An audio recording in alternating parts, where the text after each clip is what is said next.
Hello, Pisces, Sun, Moon Rising, and Venus Signs. Kamusta kayo? Sana kayo nasa mabuti kayong kalagayan. Welcome back po sa Star Tarot.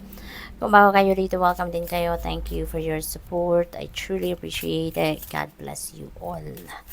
Tingnan natin kung ano mga mensahe ni Pisces. Paunang mensahe po ninyo ay the Magician energy. Ayan. So, this is a new beginning energy. Pisces, the Magician. Nakataas na yung kanyang kamay. You know, nagsisignal na siya na ready na siya para magsimula ng trabaho. Parang sinasabi niyang, Adja, this is it. No?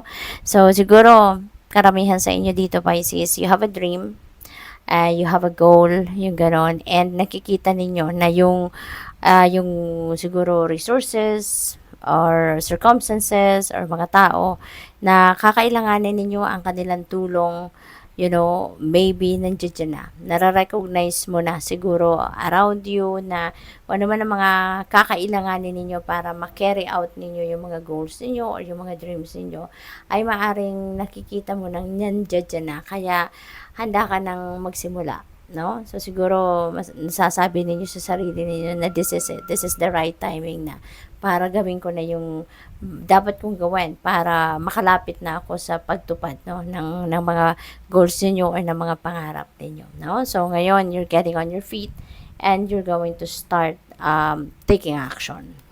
We have the sun, napakaganda. The sun is going to shine on you at maaring sa lahat, no, ng parte ng buhay ninyo. Kaya magiging masigla ka, determinado, magiging makakapag-concentrate ka na ngayon ng maayos, yung ganon. Kasi maliwanag, no? Maliwanag ang lahat.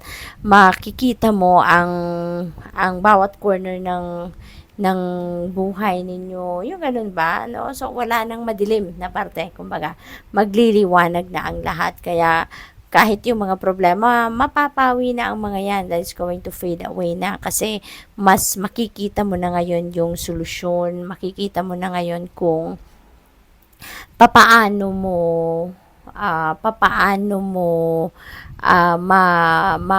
tawag dito, how you're going to get around, no, your difficult situation. You will be able to find out na kumbaga yung way out, no? Kaya maganda ngayon ang ano ninyo, ang kalagayan, ang sitwasyon sa buhay. This is the time wherein you are going to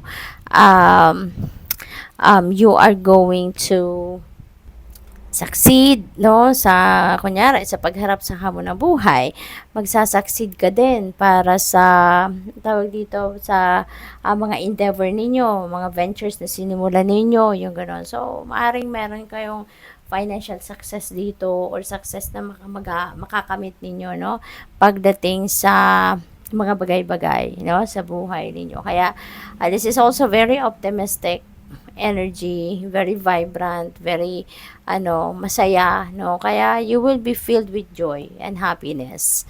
What else? We have a Two of Wands. Ayan. So, merong opportunity, no, na dumating or dadating dito sa inyo, at maaaring yan ang mga oportunidad talaga na magagamit ninyo, no, para sa pagtitake action ninyo patungo doon sa katuparan ng inyong mga pangarap or yung mga goals ninyo. Siguro din may travel ang iba sa inyo dito. Maybe you are going to travel abroad. Baka for whatever reason, baka pasyal yan, baka trabaho yan, relocation, you know, it could be anything. It could be for various reasons. What else? We have Page of Cups. May mga invitation dito siguro sa inyo na may mga imbitasyon na magpapakilig sa inyo dito. Pwedeng merong imbitasyon dito for, baka may makikipag-date sa inyo, lalong-lalo na if you are still single. Baka merong makikipag-date sa inyo, baka merong, tawag dito, merong mag-aano sa inyo, merong mag-iimbita for party, merong mag-iimbita for picnic, yung mga ganun ba. So, this is social gatherings, no, na dadaluhan ninyo rito. So, good luck sa iyo, and of course, enjoy kayo dyan. So, tingnan natin kung ano pa ang mga mensahe para sa iyo.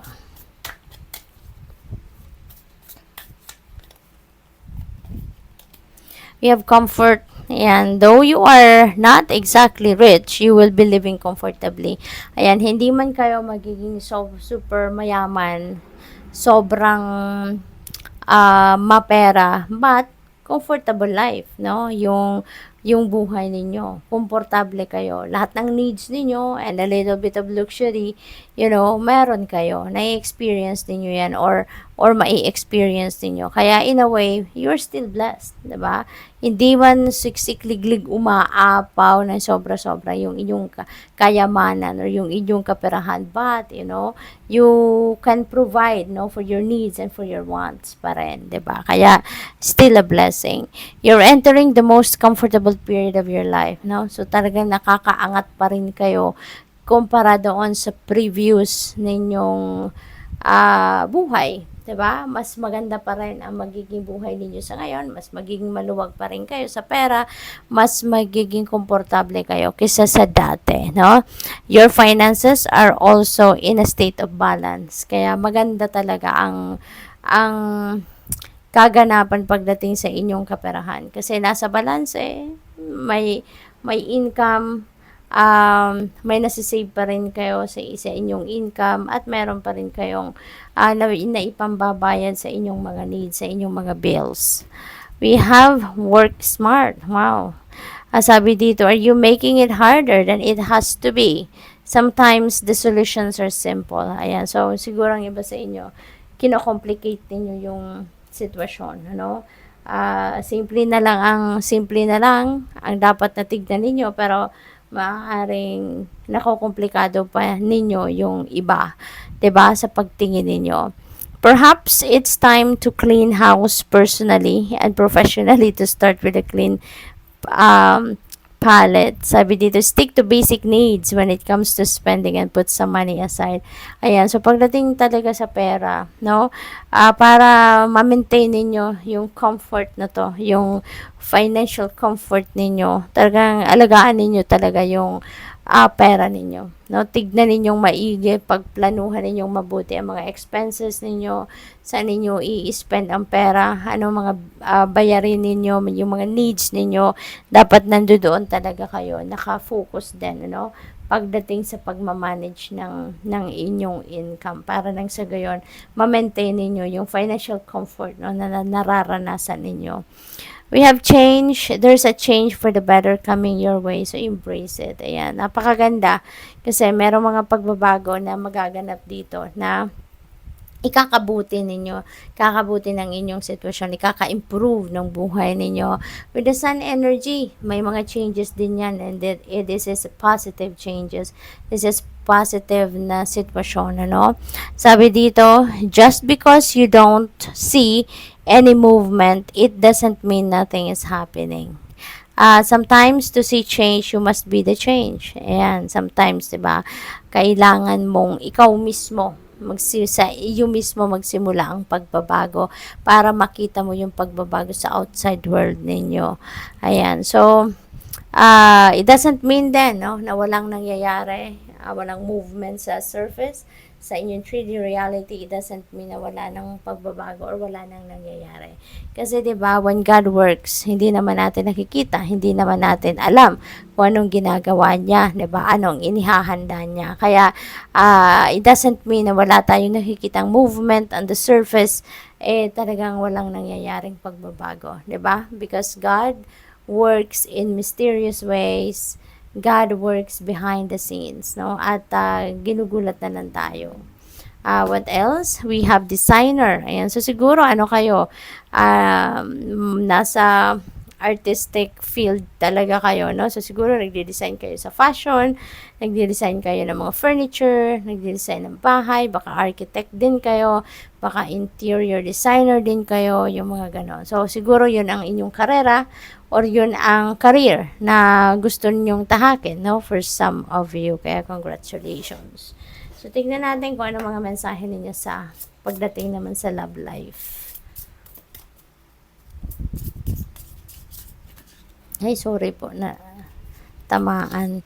Karma. Ayan, there is new opportunities dito, no, napaparating sa inyo. Maybe this is an opportunity for you to meet new people. Baka May oportunidad kayo dito para ma-meet ninyo yung inyong person, yung future ninyo maging jowa or future ninyong maging asawa, future ninyong maging boyfriend or girlfriend. What else? We have brunette female. Ayan, so baka isang brunette, no, female ang makikilala ninyo at baka ito yung potential na maging jowa ninyo, no? Si brunette female. Ayan, so what else? We have fair male. Ayan. So, baka, no, for the other group of Pisces dito, baka si brunette female magiging makikilala ninyong bago. For others of you naman, baka si fair male naman, no, ang makikilala ninyo. And para sa iba sa inyo, baka si brunette female ka, maging jowa ninyo, baka liligawan ninyo to, or baka si fair male naman, no, ang manliligaw naman sa inyo. So, possible na gano'n. Depende sa inyong sitwasyon, ano?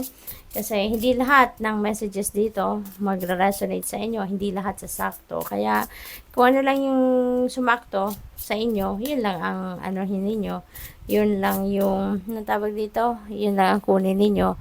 Wallflower, limited potential, shy, withholding. So, some of you din dito, Pisces, no? Siguro nagmumukmok, no? Sa isang tabi. Maybe nasa-shy kayo, nahihiya kayo for whatever reason.